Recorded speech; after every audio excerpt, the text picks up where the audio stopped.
Assalamu alaikum, namaste, hotep, shalom alaikum, peace. This is Tracy Lene Muhammad, and I just wanted a few minutes of your very valuable and your very precious time to share with you some morning meditation thoughts. My morning routine, I try not to make it the exact same every day so that the day finds me doing different things, so I don't get into a space of melancholy or boredom because it's just routine. Even changing the smallest thing, like I drink a glass of water as soon as I wake up in the morning. It's right by my bed. Well, some mornings I put it over in the closet or I leave it downstairs so that I'm still drinking the water, but I have to go a different route to get it, thereby changing the day already. I always hold the glass up and say, thanks for another opportunity, because that's what I see the day as, an opportunity. Then I go on about getting myself together, but I do it in a meditative state where I'm taking in deep breaths, where I'm acknowledging everything that's going on around me, from the dog to maybe my husband rolling over because he works nights, so he's just getting in the bed in the morning most times. I make a point to pay attention to everything and to appreciate everything. This morning, as I'm going through the routine and I'm sitting and I'm looking out of the window, just looking outside at the trees and just appreciating life for exactly what it is, not for what I think it should be, but deciding that everything that I have is exactly what I need, and that I am not only on time, but that I am specifically here to do a specific thing that nobody can do but Tracy. When I was doing that, I got what I call a download from some spiritual beings on another realm. And I started asking them questions like, why haven't you changed the way this world operates against people that look like me? Why is it so horrible for us on a collective? And what came through me is, it is not my place to do anything for you, but by connecting to me, I can do it through you. Free will means exactly that, free will.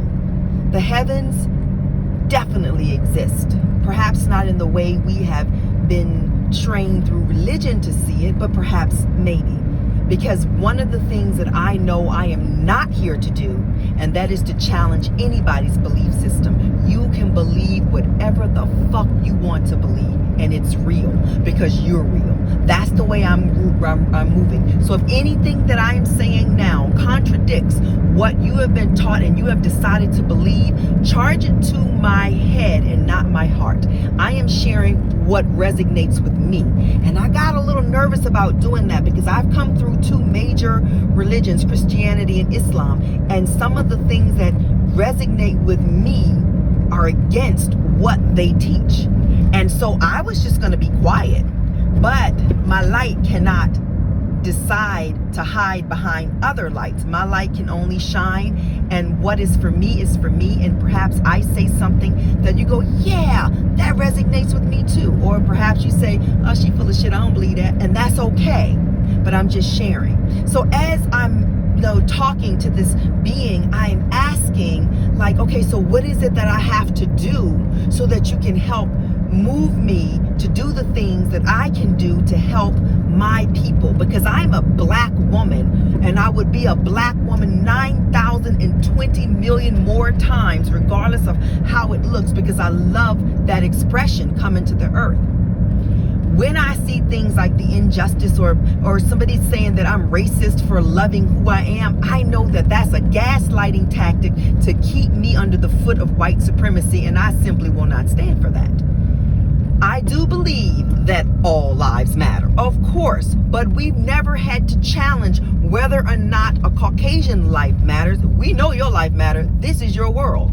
But our lives haven't traditionally mattered. So because of that, we have said that Black Lives Matter to give us what we need in order to keep us loving ourselves. So with that being said, most of the talk that I talk is based upon the experience of coming here as an amazing black woman.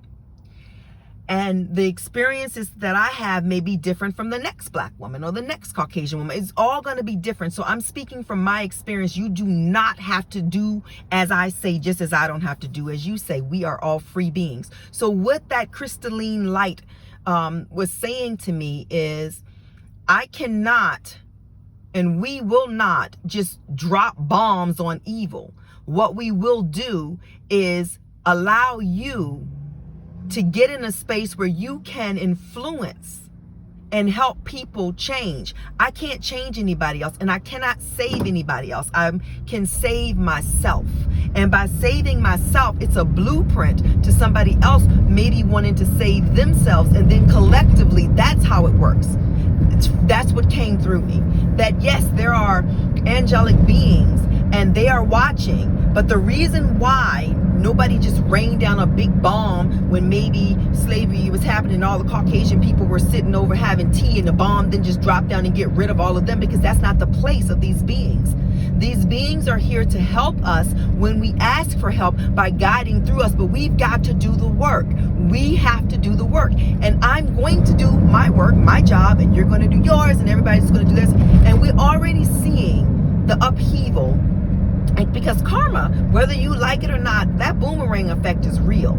And I know oftentimes people say, well, the people who actually perpetuated slavery did not pay. And this is what came through me. Those people were evil. And those people set up for the generations to follow them an opportunity to change, but if they don't, they will suffer the consequences. That book you call Bible does have some truth in it, and one of the things that it says is that the sins of the father will visit the children even unto the fourth generation.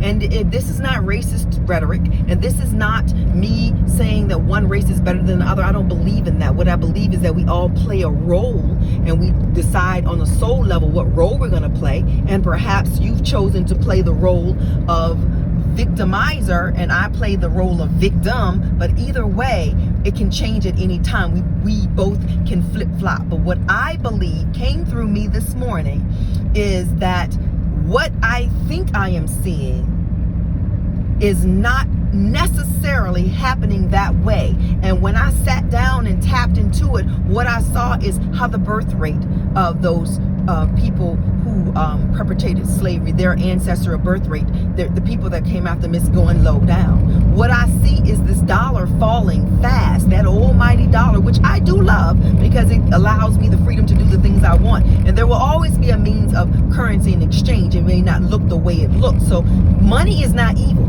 Money is not the root of all evil. The root of all evil is you are evil, and you're using things to perpetuate your evil. That's the root of evil. You, if you're evil, are the root of your evil. Perhaps there are things that happen to get you that way, but I ain't blaming a piece of paper, because if I just lay that money on the counter, it ain't evil. What's evil is what people choose to do for the money. So as the crystalline light was coming through me and I decided to share this, I got a little nervous, and then I decided there is no point in me being nervous, because I am protected by higher powers that guide me, will say, okay, don't do that. So I just have to be in tuned in and tapped in and tuned in to what's going on around me by staying in the present moment. Part of staying in the present moment is not ever thinking about what happened in the past. That stuff is done, dead, gone. Where I am right now is exactly where I'm supposed to be to achieve all of the amazing things that I can achieve. Anything that happened in the past is just that. So this full moon that's coming up, it's another opportunity for you to release things that no longer serve you, to let go. If you're interested in getting your chart done, I know somebody who's amazing, and she can do your chart for you. It does cost, but you know, she's good, so she should be compensated for her work here. If you're looking for a reading, I can do that for you, an energy reading, and all it does is just help you see where your subconscious mind is, and then you can make some changes. So it's not spooky. Lots of times people say, oh, I don't believe in that stuff, and that's okay. They don't have to believe in it. But if it's something that resonates with you and you're interested, I do charge $50 for a half an hour, but it will be very in-depth. I'm going to need some information from you. If you're looking for a natal chart, I can give you Askabeth's number, and you can, the name of her company is The Way of the High Priestess, and you can contact her. You just let me know. And if you're not somebody that wants people to know, like doing it on social media, just text me. My cell phone number is 804-307-8980. You can text me. That way it's between you and I, and nobody else has to know what you're asking for. I want to thank you for listening for 10 minutes. I really appreciate you. I love you. And I thank you, thank you, thank you. Assalamu alaikum, namaste, hotep, shalom alaikum. Peace out to Brooklyn and everywhere else.